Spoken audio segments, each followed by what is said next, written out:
Okay, so you want to buy an airport behind a piece of land, build a runway, let the planes land, collect the fees. It sounds like the closest thing the modern world has to a toll booth. One road in, one road out, and everyone who uses it pays you. No competition. Nobody builds a second airport next to yours.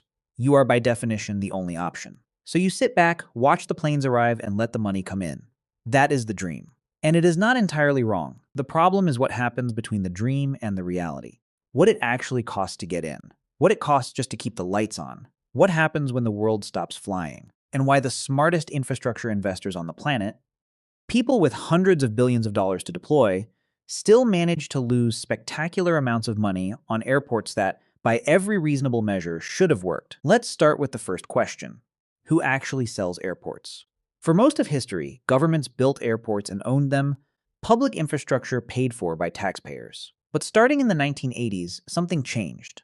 Governments realized they were sitting on enormously valuable assets, and private investors realized that a monopoly with guaranteed traffic was exactly the kind of thing you want to own for the next 50 years.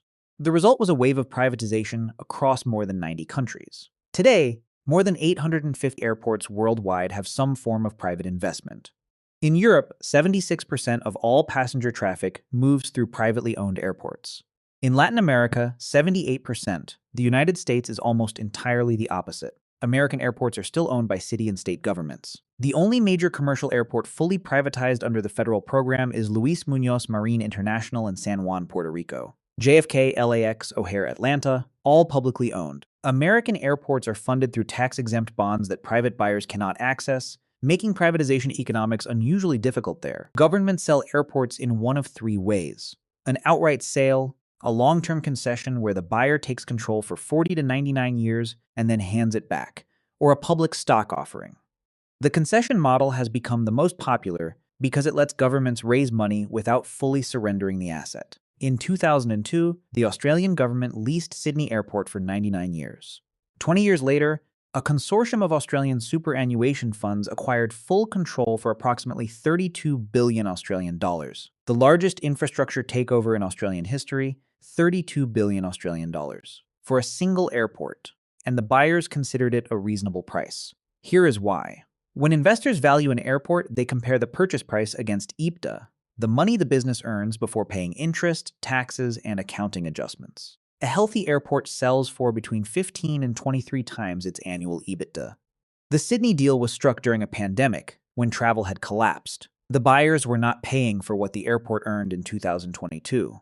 They were paying for what they expected it to earn over the next several decades. That is the core logic. You are not buying today's earnings. You are buying a monopoly position in a city, permanently, for as long as air travel exists. What if you can't buy an existing airport?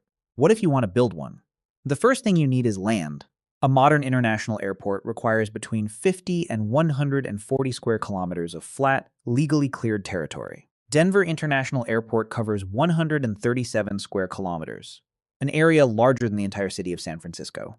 Acquiring that land, clearing title, compensating everyone displaced, and ensuring it avoids protected zones costs hundreds of millions before a single foundation is poured. Then come the runways. A runway is not a road. It is a multi-layered engineered structure designed to withstand the full weight of a 400-ton aircraft landing at high speed, repeated tens of thousands of times per year for over a century. Building a single major runway costs over $1 billion in most developed countries. When Heathrow proposed adding a third runway, the estimated cost was between $13 and $18 billion for one runway, at a site where infrastructure already exists. When Gatwick Airport was sold in 2009, the entire purchase price was £1.5 billion. A decade later, Gatwick's proposed new runway alone was estimated at £10 to £13 billion, roughly 8 times what the whole airport sold for. Then there are the terminals. Not buildings, small cities. Baggage systems moving thousands of bags through underground conveyor networks. Air conditioning processing millions of cubic meters per hour. Security lanes meeting government explosive detection standards. Jet bridges calibrated to dozens of different aircraft door heights. Backup power for every critical system. All of it running simultaneously, continuously, 24 hours a day, every day of the year. Beijing Daxing International Airport, opened in 2019, cost approximately $17 billion US. Istanbul's new airport cost around $12 billion for the first phase alone. Even then, you are not done. Environmental approvals, noise assessments, community consultations, regulatory sign-offs, and years of legal challenges routinely add 3 to 5 years and hundreds of millions of dollars before a single plane lands. Here is the trap that destroys airport projects more reliably than almost anything else. When you borrow money to build an airport, and you always borrow money, you start paying interest the day the loan arrives. Not the day the airport opens. Not the day the first plane lands, the day the money arrives. Every month of construction delay is a month paying interest on billions of dollars while generating zero revenue. The Berlin-Brandenburg Airport was originally scheduled to open in October 2011. It finally opened in October 2020. 9 years late, the original budget was approximately 2 billion euros. The final cost was approximately 7 billion euros, more than 3 times the estimate. The airport opened during a global pandemic when air travel had collapsed. The chief expert who had advised on the project since the 1990s said publicly that it was not foreseeable the airport would ever come out of the red, and that it would likely become a permanent machine requiring government subsidies indefinitely. What caused 9 years of delay? Not construction materials, not labor strikes, not bad weather. The fire safety system did not work. The automated system designed to extract smoke from the terminal had been integrated too late in the project. When engineers tested it, it failed. Every time regulators found a flaw, construction stopped and was redesigned. Then the fire safety code changed, requiring another redesign. Cables had been laid without proper documentation, making inspections impossible without tearing out completed work. Escalators were incorrectly dimensioned. Automatic doors malfunctioned. Roof structures leaked. None of these were individually catastrophic. Together, they cost 4 billion euros and 9 years. Denver International Airport suffered a similar problem in the 1990s. It opened 16 months late, almost entirely because of a $200 million automated baggage handling system that destroyed luggage during testing. The airport cost $4.8 billion total. During those 16 months of closure, the cost to Denver in interest and operating expenses was estimated at approximately $1.1 million per day. Every day the airport sat empty, it cost Denver $1.1 million. When the airport finally opens, money comes in from 2 completely different categories. The first is aeronautical revenue, fees charged to airlines for using the basic infrastructure, landing fees based on aircraft weight, a charge per departing passenger, fees for parking aircraft on the apron. At Heathrow, airlines pay roughly $9,000 every time a wide-body aircraft lands. Every departing passenger generates a fee of approximately $55. Sound like good money? It is. But here is the problem. Governments in almost every country impose strict limits on how much airports can charge airlines. The logic is straightforward. The airports are monopolies. If you want to fly to London, there is Heathrow. Without regulation, Heathrow could charge whatever it liked. To prevent this, regulators set caps. In the United Kingdom, the Civil Aviation Authority runs a detailed review every 5 years and sets a maximum charge per passenger. During the review period covering 2022 to 2026, the regulator reduced Heathrow's allowed charge to £21 and 3 pence per passenger, nearly 20% below the prior period. Heathrow disputed this immediately, arguing the cap was too low to finance the infrastructure investment required. The regulator said the airport was profitable enough. The legal dispute dragged on for months. This is the structural reality of aeronautical revenue. The government tells you how much you can charge, and the answer is always less than you want. Because aeronautical revenue is tightly regulated, every major privatized airport has built a second business inside the first one, a business that regulators cannot cap, that grows faster than passenger numbers, and that generates margins airlines can only dream about. That business is everything that is not the runway. Globally, non-aeronautical revenue accounts for approximately 37% of total airport income. In Europe and Asia, sometimes over 40%. And it is growing faster than aeronautical revenue in almost every market. The single biggest source of this money, at least in the United States, is parking at American airports. Parking and ground transportation account for 46% of all commercial revenue. In the 2024 fiscal year, Dallas-Fort Worth International Airport generated $251 million from parking alone. Los Angeles International generated approximately $181 million. That is just one line item on a revenue statement that also includes retail concessions, food and beverage, car rental fees, hotel revenues, and real estate leasing. Why is parking so valuable? Because airports have a complete monopoly on the land surrounding themselves. Premium covered parking at major U.S. hubs routinely cost $100 per day. And unlike runway fees, no regulator is watching. The retail model works through a system called the minimum annual guarantee. When an airport allows a brand or restaurant into the terminal, that tenant signs a contract committing to pay either a fixed percentage of their gross sales, typically between 16 and 20%, or a predetermined minimum annual payment, whichever is higher. The airport's commercial income is protected on the downside. A bad year for the perfume shop still generates the minimum guarantee. A great year for the duty-free store means the airport takes its percentage of every single sale. The terminal architecture is designed specifically to maximize time passengers spend in front of these shops. After the security checkpoint, the most stressful moment of the airport experience, designers introduce a recomposure zone, lower ceilings, softer lighting, wider corridors. The goal is to signal that the stressful part is over and it is now safe to relax. Relax, in this context, means spend money. Many major duty-free zones have no direct path from security to the departure gates. Passengers must walk through the retail area. Studies show this forced walk-through layout increases sales by up to 60% compared to airports where shops are positioned off to the side. One more detail. Because most people are right-handed and pull their luggage with their right hand, they naturally drift and look right.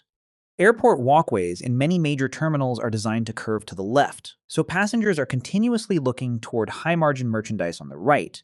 All of this revenue looks good on paper. The reason airport investing is not a guaranteed fortune is what you have to spend to generate it. Start with security. Every passenger and bag must be screened using three-dimensional X-ray machines, explosive trace detection equipment, and body scanners that must meet government standards. When those standards upgrade, you upgrade the equipment. No negotiation. Approximately 41% of airports worldwide report significant financial pressure solely from mandated security technology upgrades. The baggage handling system runs entirely underground. Kilometers of conveyor belts and sorting machines, continuously drawing enormous electrical power, requiring constant maintenance and specialized engineers. When it fails, the airport stops operating. Utilities at scale are staggering. A large terminal has more floor space than several city blocks of office buildings, running around the clock year-round. Emergency generators must power every critical system during outages. Aircraft rescue and firefighting vehicles must be staffed at all times, even at 3 in the morning for a single delayed cargo flight. And then there is snow.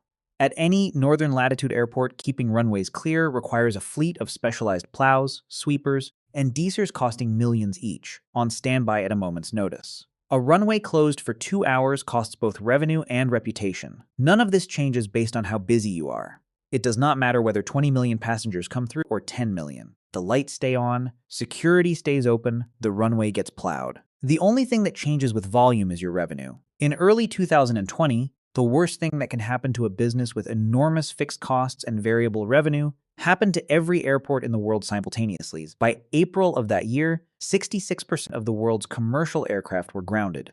According to IATA, total industry passenger revenues fell by $418 billion in 2020, a decline of 69% compared to the year before. For airports, this was catastrophic in a very specific way.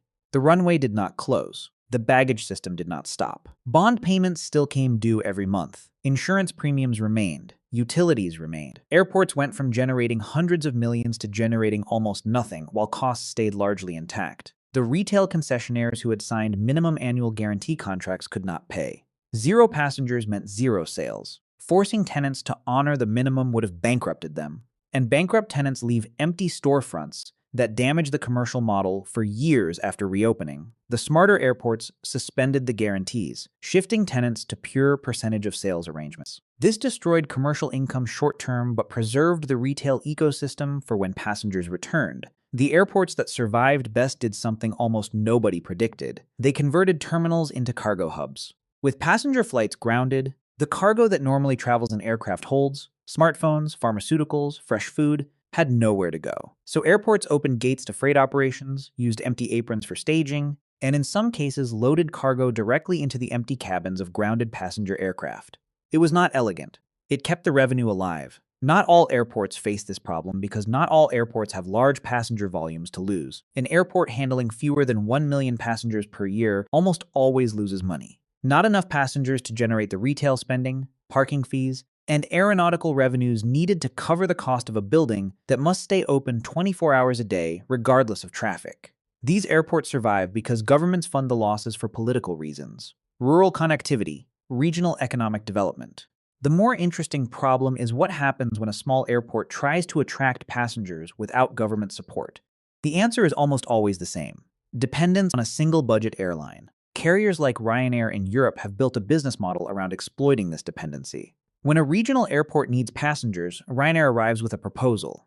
But the price for that traffic is severe: landing fees cut by 50%, marketing payments, technically described as tourism promotion contributions but functioning as direct subsidies, worth millions of euros per year. The airport has no choice. Without Ryanair, it has empty gates. With Ryanair, it has some revenue, even if most flows back to the airline as a subsidy.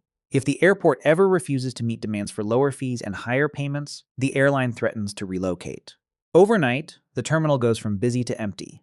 There is a category of airport mistake that is more expensive, more final, and more embarrassing than almost any other kind: the ghost airport, airports that were built, opened, and simply did not fill with passengers. Because the passengers were never there to begin with. The demand projections were wrong, not slightly, catastrophically. The clearest example is Ciudad Real Central Airport in Spain. Built during the mid-2000s construction boom, Ciudad Real was designed as an alternative hub to Madrid Barajas, one of the longest runways in Europe at 4.1 kilometers, a terminal capable of handling 10 million passengers per year. Plans for a high-speed rail connection. Investors believed Madrid was running out of capacity and that a well-connected alternative 200 kilometers to the south would capture the overflow. The airport opened in 2008. Within 2 years, the operating company was bankrupt. By 2012, it had closed. Airlines did not want to fly to a city of 75,000 people 200 kilometers from the market they needed to serve. A billion-euro structure with no purpose. When it went to bankruptcy auction, a Chinese investment firm submitted a bid of 10,000 euros. The court rejected it. After years of failed sales, the airport was finally acquired in 2018 for 56 million euros, roughly 5% of what it cost to build. Today it is a storage and dismantling facility for retired aircraft. Sri Lanka's Matala Rajapaksa International Airport is an even starker version of the same story.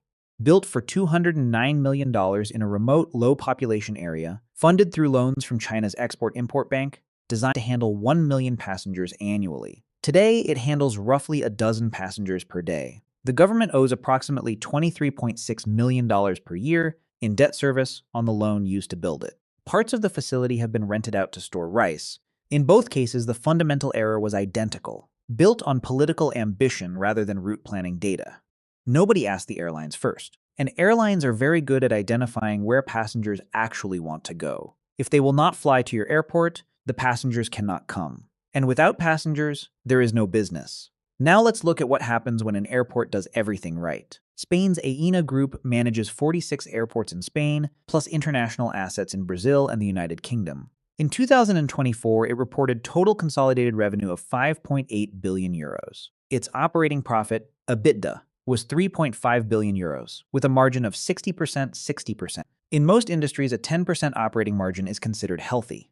An airport at 60% is extracting extraordinary value from every person who walks through the door. Commercial revenue at Aena grew by 14.7% in 2024, outpacing the growth in passenger numbers. The company handled 369.5 million passengers across its network, roughly 1 million per day. At that scale, a €1 increase in average commercial spending per passenger across the Spanish network alone is worth over 300 million euros annually. Frankfurt Airport's operator, the Fraport Group, tells a similar story. Frankfurt is one of the busiest cargo airports in Europe and one of the most important connecting hubs on the continent. Airlines cannot easily bypass it, not because there is no alternative, but because enough of their connecting passengers expect Frankfurt as a transfer point that removing it would cost them passengers across entire networks. That is the competitive position that makes a large airport different from a small one. The small airport needs airlines. The large airport is a destination airlines cannot afford to ignore. The airport of the coming decades will not look like the airport of today. The most significant structural change is the shift toward what urban planners call the aerotropolis model. Instead of building an airport and connecting it to a city, the city is built around the airport. Commercial zones, logistics parks, hotel districts, research facilities, and industrial areas grow concentrically around the terminal, each chosen because it benefits from proximity to fast international air connections. The economic logic is direct. Every minute a pharmaceutical shipment or electronics order spends in transit loses value. Companies that move time-sensitive goods locate next to airports. Airports that understand this sell or lease surrounding land at premium prices and generate stable long-term income that has nothing to do with how many passengers boarded that morning. Inside the terminal, the future is about eliminating friction. The most expensive part of the airport experience, in terms of lost commercial revenue, is the security queue. Every minute a passenger spends in line is a minute they are not spending money. Airports are investing in biometric systems where face recognition matches your passport and boarding pass simultaneously as you walk through a gate. No queue, no stopping. The goal is to make security as invisible as swiping into a subway station. More time on the retail floor. More money per passenger. That is the entire strategy. Here is the honest answer. It depends entirely on scale. A small regional airport handling fewer than 1 million passengers per year almost certainly loses money. Fixed costs cannot be spread across enough passengers to reach profitability. It exists because a government subsidizes it, because a single airline needs it, or because someone is waiting for passenger numbers to grow. The average net margin for this category is negative. A mid-sized hub between 15 and 25 million passengers annually is where the economics become genuinely attractive. Non-aeronautical revenue grows faster than costs. Minimum annual guarantee contracts with retailers become valuable. Parking demand is stable enough that the lots essentially run themselves. These airports represent the sweet spot of the business. A mega hub above 40 million passengers per year is a different category entirely. As ANA demonstrated in 2024 with a 60% EBITDA margin, the most successful large airports are among the most profitable infrastructure assets in the world. They face the heaviest regulatory scrutiny and the largest capital obligations. They spend billions rebuilding terminals and fighting fee reviews. But at their volumes, even with those burdens, they generate more cash than almost any comparable asset. Across the global industry, the average net profit margin for airports is approximately 16%. That sounds modest until you remember the scale of the revenues involved.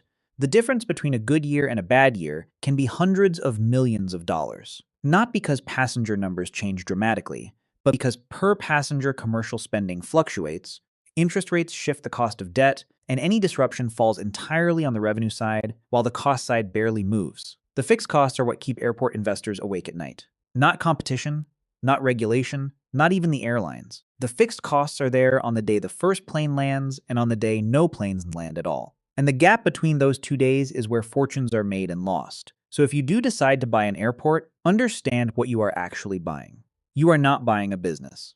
You are buying a piece of infrastructure that forces every airline in your city to pay you, forces every traveler to walk through your shops, and forces every person who drives there to park in your lots. In the right city, at the right scale, with the right management, that is one of the most durable positions in global business. The question is whether you can survive long enough to reach it.